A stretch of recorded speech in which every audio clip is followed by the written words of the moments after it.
So this is what the top looks like. It's a sweetheart neckline crop top. There's also a cool cuff detail. They call the pants contour because they contour around the booty with a thong-like seam. I used a pattern from a sweetheart neckline bodysuit that I made a few years ago and just adjusted it to the length necessary for the crop top. Then I added the bust line and the waistline. I also used the bikini pattern to mark where the full bust is for the shelf bra that I included on the inside. You know what they say, measure twice, cut once. Here I'm adjusting the new armhole to match the new front shoulder seam. You want to make sure that that is as close to the original armhole as possible and that it still fits with the sleeve pattern. So it looks like I finally determined where I wanted the armhole, and now I'm going to draw the new one in place.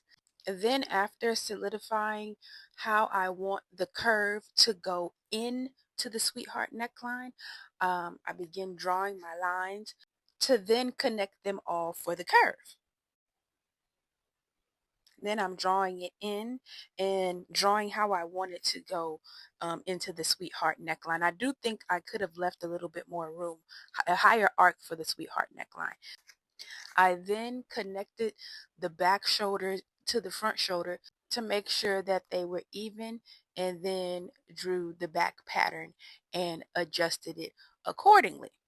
Next, you want to walk the sleeve on both armholes to determine what the cap measurement is. The cap measurement is very important. As you see, mine was too high. There was too much of a cap measurement in there, so I did need to adjust the arm. It did take some time and it was quite frustrating, but I'm glad that I worked it out because now in the future, it'll be easier to do it. Then I went to cutting out the rest of the pattern pieces for the top and moved on to creating the pattern for the pants. Now for the pants, I drew where I wanted the seams to be on a pair of old pants, and then I actually used the front pattern of a recent design that I finally finalized. On the front brief piece for this one, however, I added an extra inch to the center front seam. Then I trued up the arc for the center back thong piece and cut it out to try.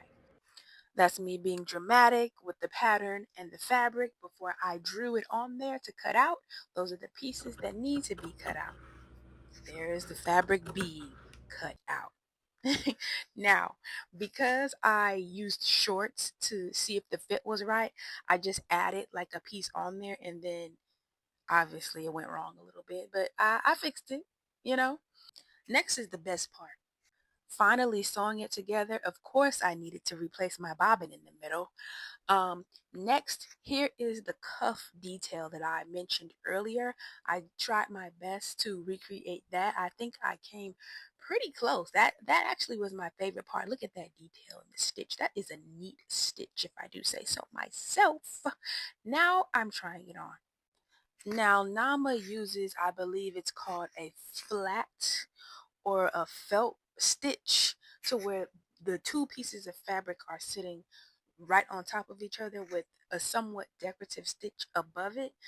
The seam I used was a regular seam, so I think that the contour detail is a little less blatant as I would have liked it, and also less blatant than the original, obviously.